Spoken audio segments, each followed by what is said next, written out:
सतवंदियाणं तिहुअणहिद मधुर विशदवक्काणम्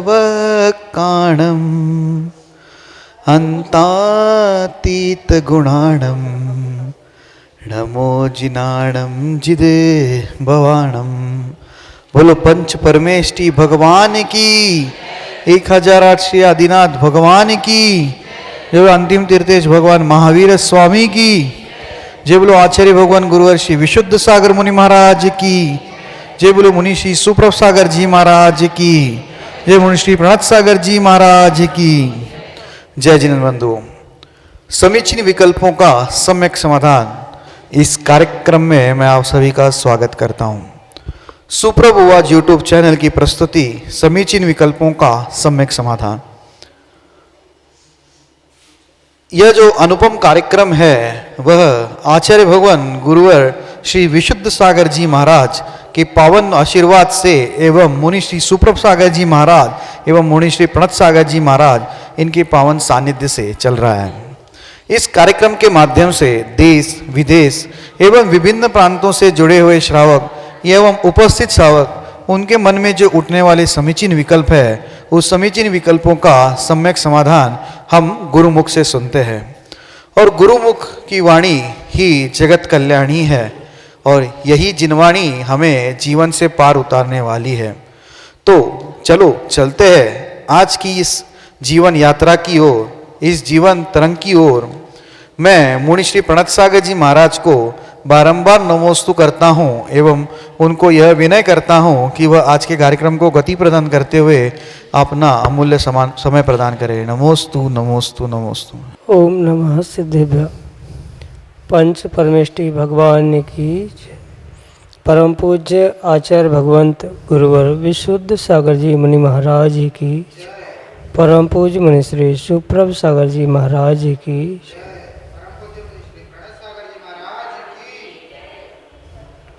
भौतिकता की आपाधापी में आज इंसान क्रियाएं तो करता है, क्रियाएं करते करते उसके मन में यह विकल्प उत्पन्न नहीं होता कि मैं कर रहा हूँ तो क्यों कर रहा हूँ। लेकिन वे बिरले जीव होते हैं जिनके मन में तज्जन्य क्रिया के प्रति विकल्प उत्पन्न होता है, लेकिन उस विकल्प का समाधान प्राप्त होना अत्यंत दुर्लभ होता है। और विकल्प का समाधान प्राप्त हो भी जाए लेकिन उस समीचीन विकल्प का सम्यक प्राप्त होना अत्यंत दुर्लभ है, जो कि एक निर्ग्रंथ गुरु के मुखारविंद से ही प्राप्त होना संभव है। हम सभी का परम सौभाग्य है कि परम पूज्य आचार्य भगवंत गुरुवर विशुद्ध सागर जी महाराज के मंगल सभा शिष्य, उन्हीं के सुयोग्य शिष्य परम पूज्य मुनि श्री सुप्रभ सागर जी महाराज के मुखारविंद से हम सभी प्रतिदिन अपने अनेकानेक समीचीन विकल्पों का सम्यक समाधान प्राप्त कर रहे हैं।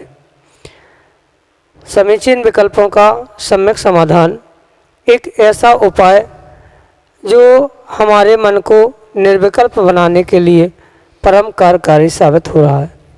देश देशांतर से अनेकानेक समीचीन विकल्प हमें यहाँ प्रतिदिन प्राप्त हो रहे हैं और उनका सम्यक समाधान परम पूज्य आचार्य भगवंत गुरुवर विशुद्ध सागर जी महाराज के मंगल सभा शिष्य, उन्हीं के सुयोग्य शिष्य परम पूज्य मुनि श्री सुप्रभ सागर जी महाराज के मुखारविंद से हम सभी प्राप्त कर रहे हैं।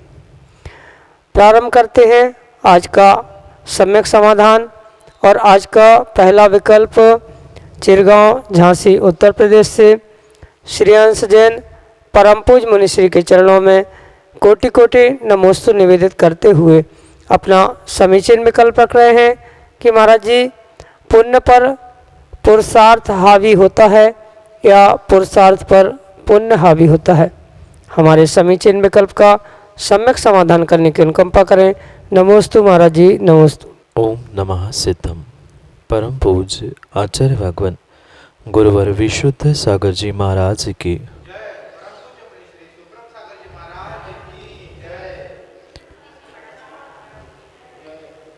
अबुद्धि पूर्वपेक्षायां मेष्टानिष्ट सदैवता बुद्धिपूर्वपेक्षायां मेष्टानिष्ट स पौरुषा। आचार्य भगवंत समंतभद्र स्वामी कहते हैं कि अबुद्धिपूर्वक जो कुछ भी मेरे साथ घटित हो रहा है वह मेरा दैव भाग्य या पुण्य पाप है, और बुद्धिपूर्वक किया गया कार्य का जो फल हमें मिल रहा है उसको ही आचार्य भगवंत पुरुषार्थ कहते हैं। और ये पुरुषार्थ भाग्य, चाहे पुण्य कह दो या भाग्य कह दो, ये पुरुषार्थ और पुण्य दोनों एक ही सिक्के के पहलू है। कभी पुरुषार्थ हावी दिखता है तो कभी पुण्य पुरुषार्थ पर हावी दिखता है। हम सर्वथा ऐसा नहीं कह सकते कि पुरुषार्थ से ही कार्य की सिद्धि हुई है, या हम ऐसा भी नहीं कह सकते कि सर्वथा मेरा कार्य मेरे भाग्य या मेरे पुण्य से हुआ है। जैसे आचार्य भगवंत उन दोनों विषयों में समझाते हैं कि जो स्वयमेव बिना पुरुषार्थ के भी कभी कभी हमें कार्य फलीभूत होते हुए दिखता है, उस समय में हमारा ये कथन करना उचित है कि मेरे पुरुषार्थ पर वह भाग्य हावी था, पुण्य हावी था। पर वास्तविकता में देखा जाए तो पिछली पर्याय का मेरा पुरुषार्थ जो था, यानी पिछले समय में भूत में जो भी मैंने पुरुषार्थ किया था, वर्तमान में वही प्रतिफलित होते हुए पुण्य रूप या पाप रूप हमारे सामने उद्घाटित हो रहा। इसलिए सर्वथा हम एक पहलू को पकड़कर या सिक्के के एक ही पहलू को देखकर दूसरे पहलू का सर्वथा निर्णय नहीं कर सकते। हाँ, अनुमान ज्ञान से ये पक्का होता है कि पुरुषार्थ है तो कुछ अंशों में भाग्य होगा, और भाग्य से मिला है तो कहीं ना कहीं पुरुषार्थ भी होगा। पर सर्वथा एक समय में हम ऐसा ही निर्णय कर ले कि हमेशा ही पुरुषार्थ पुण्य पे हावी होता है या हमेशा ही पुण्य पुरुषार्थ पे हावी होता है, तो ये हमारा सोचना, ये हमारा चिंतन करना सर्वथा गलत होगा। इसलिए ये निर्णय हमें करना होगा कि समय देखते हुए, काल देखते हुए या वस्तु के निमित्त से उद्घाटित होने वाले उस कार्य को देखते हुए हमें प्रत्येक समय में इन दोनों में से दोनों पहलुओं की मुख्यता से हमें निर्णय करना आवश्यक होता है। जैसे अर्पितानर्पित सिद्धे सूत्र देते हुए आचार्य भगवंत उमा स्वामी भगवान कहते हैं, कभी कोई चीज़ अर्पित यानी मुख्य होती है तो कभी कोई वस्तु, कोई पहलू गौण रूप से देखा जाता है। जब तीव्र तीव्र तीव्र पुण्य का उदय होता है, जो पिछले पुरुषार्थ से प्राप्त हुआ था, उस पुण्य के उदय में वर्तमान का मेरा थोड़ा सा पुरुषार्थ भी उसके लिए फलीभूत करने के लिए कार्यकारी हुआ करता है। उस समय पर वह मुख्यता पुण्य की होने के कारण जीव पुण्य के उदय से हुआ ऐसा कह देता है, पर वहाँ पर पुरुषार्थ की सत्ता थी, बिना पुरुषार्थ के पुण्य भी उदय में नहीं आया था। हाँ, उस समय पर कथनचित हमारा ये कहना भी सत्य है कि तात्कालिक समय पर पुरुषार्थ पर पुण्य हावी था, क्योंकि पुरुषार्थ पिछले समय का था और वर्तमान में उसके निमित्त से जो पुण्य एकत्रित किया गया था उसके कारण से यह कार्य हमारे सिद्धि को प्राप्त हुआ। कभी जब पुरुषार्थ की मुख्यता होती है, ऐसा भी देखा जाता है कि बहुत सारे पुण्यात्मा होते हैं, वे अल्प पुरुषार्थ में अपने कार्य की सिद्धि करते हैं। कुछ ऐसे भी जीव होते हैं जीवन भर पुरुषार्थ करते हैं, और उस जीवन भर के पुरुषार्थ में जब कभी अल्प समय के लिए भाग्य पुण्य साथ देता है, तब जाकर उनका वह पुरुषार्थ भी फलीभूत होते हुए देखा जाता। वहाँ पर उस समय पर हम ये कह सकते हैं पुरुषार्थ की मुख्यता थी, क्योंकि उसने अथः पुरुषार्थ इस पर्याय में आंखों के सामने किया था, बुद्धिपूर्वक कार्य की सिद्धि के लिए मेहनत की थी। इसलिए उसके उस कार्य को देखकर हम उस समय ये निर्णय कर सकते हैं कि वर्तमान में उस जीव के साथ वह पुण्य पर पुरुषार्थ हावी हुआ था या भाग्य पर पुरुषार्थ हावी हुआ था। पर सर्वथा एक सा समय, एक सा पुण्य पाप का उदय और एक सा पुरुषार्थ जीव के साथ नहीं होता। कभी पुरुषार्थ भारी, कभी पुण्य भारी, कभी कोई किसी पर हावी, यह अनादिकाल से चलता हुआ यह कर्म और जीव का जो संबंध है, इसी कारण से वह पुण्य पाप भाग्य पुरुषार्थ यह सब कुछ घटित होते हुए देखा जाता।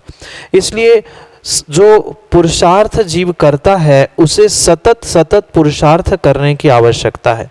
ये सर्वथा ऐसा अगर हम मान ले कि पुण्य ही पुरुषार्थ पर भारी है और पुण्य होगा, काललब्धि आएगी तब हो जाएगा, तो हम पुरुषार्थहीन होकर प्रमाद से आलस्य से भरते हुए कभी भी जीवन में कुछ कार्य नहीं कर सकते।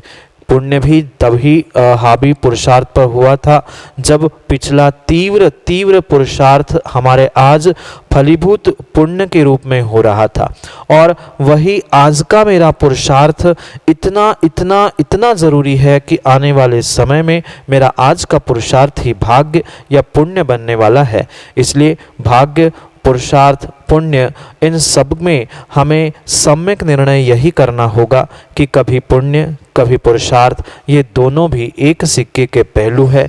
कभी किसी की मुख्यता से, कभी किसी की गौणता से कथन भिन्न भिन्न प्रकार से होता है, पर वस्तु की सिद्धि जब भी होगी, कार्य की सिद्धि जब भी होगी, तो वहाँ दोनों पहलू होना परम परम आवश्यक है। पुरुषार्थ और पुण्य ये दोनों अगर साथ में नहीं है तो कभी भी कार्य सिद्धि को प्राप्त नहीं होता। कभी कभी ऐसा भी देखा जाता है कि जीव तीव्र पुरुषार्थ करता है पर उसके तीव्र पाप का उदय होने के कारण से उसका वह जीवन भर का पुरुषार्थ फलीभूत नहीं होता।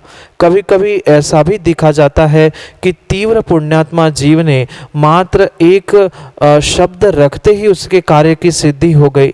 ये परिपूर्ण रूप से जीव के कर्मों के निमित्त से, कर्मों के उदय के निमित्त से घटित होने वाली क्रिया है, और ये जितने जितने भी कर्मों का उदय वर्तमान में दिख रहा है, चाहे पुण्य रूप हो या हमें पुरुषार्थ करने के लिए प्रेरित करने वाला हो, वह परिपूर्ण रूप से पिछले पर्याय में जो हमने मन वचन काय से पुरुषार्थ किया था, मेहनत की थी, योगों की चंचलता से जो कर्मों का आश्रय बंध किया था, उसके निमित्त से ही वर्तमान में पुरुषार्थ रूप या भाग्य रूप, पुण्य रूप हमारे लिए कर्मबंध उदय में आ रहा है, और उसके अनुसार ही जीव के लिए वह पुरुषार्थ या पुण्य दोनों करना आवश्यक कहा गया है।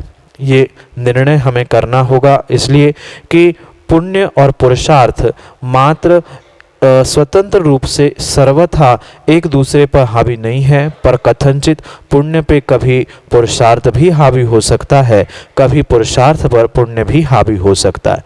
क्योंकि अगर आप निर्ग्रंथ मुनिराज, अरहंत प्रभु आदि को देखोगे तो नियम से कभी कभी असाता, तीव्र असाता कर्म के उदय में भी उनकी इतनी इतनी तीव्र पुरुषार्थ करने की, तीव्र पुरुषार्थ करके अपने कर्मों को खपाने का जो उन्होंने अभ्यास प्रारंभ किया है, उसके निमित्त से उनके तीव्र पुरुषार्थ से भी वह उनके कष्ट के परिचय आदि के सहन करने के जो परिणाम तीव्रता से बढ़ रहे हैं, वह नियम से उनके आने वाले समय में उनको पुण्य दिलाने वाले हैं।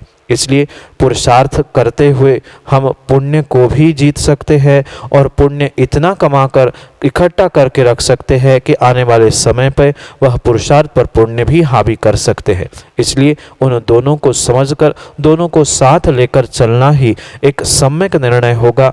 सर्वथा कोई किसी पर हावी नहीं होता, कथनचित दोनों एक दूसरे पर समय की, कार्य की सिद्धि और कर्मों का उदय, इन सभी घटकों को समझकर उसके विषय में भी हम निर्णय कर सकते हैं। कभी पुण्य पुरुषार्थ पर, कभी पुरुषार्थ पुण्य पर, दोनों एक दूसरे पर कथनचित हावी हो सकते हैं। यही आपके लिए सम्यक समाधान है। अगला विकल्प इंदौर मध्य प्रदेश से राहुल जैन परम पूज्य मुनिश्री के चरणों में त्रिकाल त्रिभक्ति पूर्वक सपरिवार कोटि कोटि नमोस्तु निवेदित करते हुए अपना समीचीन विकल्प रख रहे हैं कि महाराज जी, बैठकर या खड़े होकर सामायिक करने में कोई समस्या हो तो क्या लेटकर भी सामायिक कर सकते हैं? हमारे समीचीन विकल्प का सम्यक समाधान करने की अनुकंपा करें। नमोस्तु महाराज जी, नमोस्तु। आगम में आचार्य भगवंतों ने सामायिक, कायोत्सर्ग, आवश्यक आदि के विषय में 4 प्रकार की परिणति या 4 प्रकार के भेद बहुत अच्छे से समझा। चाहे वह मूलाचार ग्रंथ हो, मूलाचार प्रदीप हो, साधुओं के लिए ही नहीं अपितु श्रावकों के लिए भी षडावश्यकों में सामायिक वंदना, स्तुति, पूजा पाठ आदि के निमित्त से इन 4 भेदों को समझना बहुत बहुत आवश्यक है। उन 4 भेदों के नाम इस प्रकार से है: उत्थिता उत्थित उत्थित, उत्थित उपविष्ट, उपविष्टित उत्थित और उपविष्ट उपविष्ट।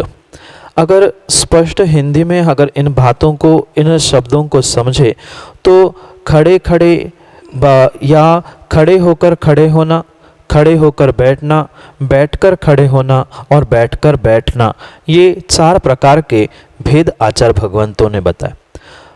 आपका जो विकल्प है वह इन 4 भेदों से ही आपको बहुत अच्छे से स्पष्ट हो जाएगा। इसलिए उन 4 भेदों को मैं पुनः दोहराता हूँ। पहला भेद है उत्थितो उत्थित, यानी खड़े होकर खड़े रहना। सामायिक करते समय, पूजा करते समय या अन्य कोई भी षडावश्यक करते समय जब श्रावक या साधु खड़े होकर अपने भावों को भी खड़ा रखता है, यानी उस समय पर धर्म ध्यान, शुक्ल ध्यान या आदि परिपूर्ण रूप से निर्मल भावों से पूजा सामायिक आदि कर रहा है, शरीर से भी खड़ा है और जो मन से भी खड़ा है, ऐसे उस पहले क्रिया में लीन हुए उस जीव को उत्थितो उत्थित यानी खड़े होकर खड़ा होना ऐसा कहा। शरीर से तो खड़ा है ही, पर भावों से, मन से भी वह खड़ा है, इसलिए उसे उत्थित उत्थित कहा। दूसरा भेद जो उत्थित उपविष्ट है, उपविष्ट यानी बैठना, शरीर में से दिखाने के लिए तो खड़ा होकर पूजा कर रहा है, खड़े होकर सामायिक कर रहा है और भी आवश्यकों का पालन कर रहा है, पर परिणाम भीतर ऐसे हो रहे हैं कब जाके बैठ जाऊं, क्यों मैं कर रहा हूँ, या दिखावा करने के भाव है कि लोग मुझे कह दे कि ये खड़े होकर सामायिक कर रहा है आदि किसी भी प्रकार का आर्द्र रौद्र ध्यान करते हुए जीव पूजा सामायिक खड़े होकर कर रहा है, तो वह शरीर से तो खड़ा है पर भावों से बैठा हुआ है, इसलिए खड़े होकर बैठा यानी उत्थित उपविष्ट, ये उसका दूसरा भेद उस जीव की सामायिक आदि के निमित्त से हुआ। तीसरा भेद जो आचार्य भगवंत बताते हैं उपविष्टितो स्थित, यानी कुछ विषमता के कारण, कुछ मर्यादा के कारण जीव खड़े होकर पूजा नहीं कर पा रहा है, सामायिक नहीं कर पा रहा है, उस समय पर वह भले ही अपने शरीर से बैठा है पर उसके परिणाम परिपूर्ण रूप से धर्म ध्यान में लीन है या इतने निर्मल भाव है कि दिखने के लिए तो बैठा हुआ है पर उसके बहुत निर्मल और विशुद्ध परिणाम होते हैं। ऐसे उस स्थिति को, ऐसे उस जीव की परिस्थिति को आचार्य भगवंत उपविष्टितोत्थित यानी बैठे हुए पर भी खड़ा हुआ, ऐसा तीसरा भेद बताते। चौथा भेद जो परिपूर्ण रूप से जघन्य कहा गया है वह उपविष्टितोपविष्ट, यानी जो बैठ पे ही बैठा है, मन से भी बैठा है और शरीर से भी परिपूर्ण रूप से बैठा है, ऐसे उस जीव की परिणति को वह आचार्य भगवान उपविष्टितोपविष्टित यानी बैठकर बैठा हुआ, ऐसा जघन्य चौथा भेद बताते हैं। रही बात आपके विकल्प की सामायिक को लेकर, जो आपने यह प्रश्न पूछा है कुछ विषमता के कारण, कुछ बीमारी के कारण, कुछ मर्यादा के कारण, क्योंकि श्रावक और साधु इनको सामायिक आदि करते समय बहुत सारी मर्यादाओं का पालन करना आवश्यक होता है। हो सकता है उस मर्यादा के कारण या कुछ शारीरिक बीमारी के कारण हम खड़े होकर बैठकर सामायिक नहीं कर पा रहे हैं, पर ऐसे समय पर अगर हमारे निर्मल परिणाम है, प्रमाद की भावना नहीं है, सोने की इच्छा नहीं है, पर फिर भी हम लेटे हुए भगवान का जाप कर रहे हैं, स्तुति पढ़ रहे हैं, परिपूर्ण रूप से सावध क्रिया है यानी सावधानी पूर्वक हम उन आवश्यकों का पालन कर रहे हैं, सामायिक कर रहे हैं परिपूर्ण रूप से, तो वह भले ही हम शरीर से बैठे हैं, लेटे हैं, पर परिणामों से खड़े होने से वह दूसरा भेद आचार्य भगवंत बताते हैं कि बैठकर भी वह खड़ा है, क्योंकि शरीर से तो बैठा हुआ लेटा हुआ दिख रहा है, पर उसके परिणाम उसका मन परिपूर्ण रूप से भावों की विशुद्धि के निमित्त से खड़ा हुआ है। इसलिए वह जो तीसरा भेद आचार्य भगवंतों ने बताया, उपविष्टितोत्थित यानी बैठकर भी वह खड़ा हुआ है, परिणामों से, विशुद्ध भावों से, धर्म ध्यान से अपने आवश्यकों में वह लीन है, परिपूर्ण रूप से प्रमाद को छोड़कर लीन है। क्योंकि मात्र शरीर की विषमता है, उस शरीर की बीमारी के कारण से वह बैठकर या लेटकर भी सामायिक कर रहा है, तो वह भी एक प्रकार से योग्य है। रही बात सामायिक करने की, जो आचार्य भगवंत समंतभद्र स्वामी ने भी जो सामायिक की विधि बताई है, वहाँ पर उन्होंने एक आसन से नियत स्थान तक सामायिक की बात कही है। वहाँ उत्कृष्ट आसन तो खड़गासन, वीरासन आदि पद्मासन अनेक प्रकार के बताए हैं, पर वहाँ ये भी बताया गया है कि इनका आलंबन जीव नहीं ले पा रहा है, तो जिस आसन में उसने सामायिक प्रारंभ की है, वह अंतिम समय तक उसी आसन में भी रहकर निष्प्रमाद होकर अगर सामायिक बैठकर लेटकर भी कर रहा है, तो उसमें भी दोष नहीं है। पर आवश्यकता वहाँ समता परिणामों की है। समता परिणामों के साथ वह बैठकर लेटकर भी अपनी विशुद्ध भावों को या धर्म ध्यान को प्राप्त कर रहा है, तो किंचित भी उसमें दोष नहीं है। इसलिए वह हम तीसरे प्रकार के उस सामायिक के कायोत्सर्ग के पूजा आदि के भेद को प्राप्त करके अपने निर्मल परिणामों के साथ, विशुद्ध परिणामों के साथ परिपूर्ण रूप से हम अपने आत्मा का उत्थान कर सकते हैं। क्योंकि शरीर से भले ही बैठे लेटे हैं, पर परिणाम हमारे भद्र है, विशुद्ध है, कषायों से रहित है, समता परिणामों से युक्त है, इसलिए वह भी करना श्रेष्ठ है। एक बात और, जो नहीं कर रहा है उससे कुछ कर रहा है वह श्रेष्ठ होता है। जो कुछ भी नहीं कर रहा है, बीमार है ये सोचकर प्रमाद में मात्र पड़ा रह रहा है, उससे अच्छा है लेटे लेटे ही सही, बैठे बैठे ही सही, भगवान की जाप कर रहे हैं, भक्ति कर रहे हैं, सामायिक कर रहे हैं। ये नहीं करने से कुछ करना भी श्रेष्ठ है और भाव भी श्रेष्ठ है। इसलिए ये क्रिया आप कर सकते हैं, इसमें कोई भी विकल्प करने की बात नहीं। यही आपके लिए सम्यक समाधान। अगला विकल्प ललितपुर उत्तर प्रदेश से संस्कार जैन परम पूज मुनिश्री के चरणों में बारंबार नमोस्तु निवेदित करते हुए अपना समीचीन विकल्प रख रहे हैं कि महाराज जी, किसी माँ के 5 पुत्र हों और उनकी छोटी बहू रानी ने खुदकुशी कर ली हो, तो क्या उन 5 भाइयों को 6 महीने का सूतक लगेगा एवं चाचा ताऊ को भी 6 महीने का सूतक लगेगा, या उनका परिवार 13 दिन बाद अभिषेक पूजन आदि कर सकते हैं? हमारे समीचीन विकल्प का सम्यक समाधान करने की अनुकंपा करें। नमोस्तु महाराज जी, नमोस्तु। आगम के परिप्रेक्ष्य में आचार्य भगवंतों ने इन सूतक पातक के विषय में स्पष्ट बहुत सारे उल्लेख दिए हुए, और जहाँ उन सूतक पातक का विधान आता है, वहाँ विशेष करके जहाँ जिस परिवार में, जिस कुटुंब में, जिस घर में आत्महत्या जैसा कार्य हुआ है, उन पूरे परिवार के लिए आचार्य भगवंतों ने स्पष्ट रूप से 6 महीने का सूतक ही कहा गया। अगर आपको आगम की बात स्वीकार करनी है, तो आपको 6 महीने के सूतक को परिपूर्ण रूप से पालन करना अनिवार्य ही है। चाहे वह 5 बेटे हो, 10 बेटे हो, चाहे 20-25 बेटे क्यों ना हो, और उनमें से किसी भी परिवार के सदस्य ने, चाहे बेटे ने, बेटे के बहू ने, या किसी ने भी घर परिवार में एक गोत्र के, एक उस पीढ़ी के अनुसार जो सूतक कहा गया है, उस पीढ़ी के अनुसार जिस गोत्र में सूतक हुआ है या मृत्यु हुई है, आत्महत्या हुई है, उस गोत्र को समझने के साथ साथ ही उनके दिनों की गणना, उनके काल की गणना आदि करना आचार्य भगवंतों ने अनिवार्य कहा है। वर्तमान में बहुत सारा यह बदलाव पता नहीं क्यों आया है, पर आगम के परिप्रेक्ष्य में तो आत्महत्या करने वाले जिस गोत्र में, जिस घर परिवार, पूरे कुटुंब में, चाहे ताऊ हो, चाहे कोई छोटा भाई, बड़ा भाई, बहन कोई भी हो, जो उस पूरे कुटुंब में रहने वाले हैं, उन पूरे कुटुंब के सदस्यों को एक साथ आत्महत्या का 6 महीने का सूतक अवश्य ही लगेगा। भले ही वह अलग अलग चूल्हे पर भोजन बनाते हो, भले ही एक नगर दूसरे देश विदेश में भी क्यों नहीं रहते हो, पर जो उस गोत्र में, उस कुटुंब में अपने आप को मानते हैं, उनको उस पीढ़ियों के अनुसार अवश्य ही सूतक लगेगा। जो पीढ़ियों की भी व्यवस्था आचार्य भगवंतों ने बताई है, वह चौथे 5वें पीढ़ी तक परिपूर्ण रूप से जो जितना सूतक पहले में कहा है उतना ही सूतक लगता है।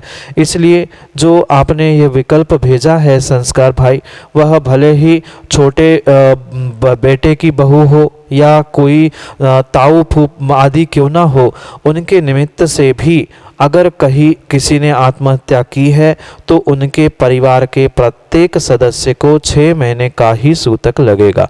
किंचित भी आगम 13 दिन बाद उन्हें पूजा अभिषेक करने की छूट नहीं देता, क्योंकि जहाँ ये सूतक पातक आदि की व्यवस्थाएं आगम ग्रंथों में प्राप्त होती है, वहाँ कहीं भी चूल्हा आदि का व्याख्यान नहीं है, देश देशांतर का व्याख्यान नहीं है। मात्र और मात्र उसके पीछे का उद्देश्य यही है कि जहाँ ये सूतक पातक के निमित्त से जीवों के परिणाम ऊपर नीचे हो रहे हैं, उन परिणामों की शांति के लिए और उतने समय के लिए उनको आचार्य भगवंतों ने परिपूर्ण रूप से उस धार्मिक क्रियाओं से, देवशास्त्र गुरु से पृथक करके रखा है। और अगर आपको आगम की बात स्वीकार करनी है तो पूरे कुटुंब परिवार के लिए, जिस परिवार में ताऊ, भैया, छोटा भाई, बहू जितने भी सदस्य होंगे, भले ही उस घर में एक चूल्हे में भोजन करते हो या अनेक स्थानों पर, अनेक नगरों में, देशों में रहते हैं, अनेक चूल्हों में भोजन बनाते हैं, उन सब के लिए परिपूर्ण रूप से 6 महीने का सूतक ही पालन करना आगम के परिप्रेक्ष्य में अनिवार्य है। कोई भी घर का सदस्य जो अपने आप को उस गोत्र का, उस परिवार का सदस्य मानता है, पीढ़ी के अनुसार उसको किंचित भी 13 दिन का, 10 दिन का या कोई भी सूतक किंचित भी छूट मिल नहीं सकती, क्योंकि आगम में आचार्य भगवंतों ने इस आत्महत्या जैसे पाप के लिए 6 महीने का परिपूर्ण रूप से सूतक कहा है। और उतना परिपूर्ण सूतक चाहे वे बड़े भैया हो, उनकी बहू हो, छोटे बहू ने आत्महत्या, किसी ने भी कुछ किया हो, उनके पूरे एक गोत्र के कुटुंब परिवार को पूर्ण रूप से आगम के परिप्रेक्ष्य में 6 महीने का सूतक लगेगा, अन्य नहीं, अन्यथा नहीं। अगले विकल्प के लिए गुरसराय झांसी उत्तर प्रदेश से हमारे सामने हैं श्रीमती सरोज जैन, जो कि अपना समीचीन विकल्प परम पूज्य मुनिश्री के समक्ष रख रहे हैं। नमोस्तु नमोस्तु नमोस्तु।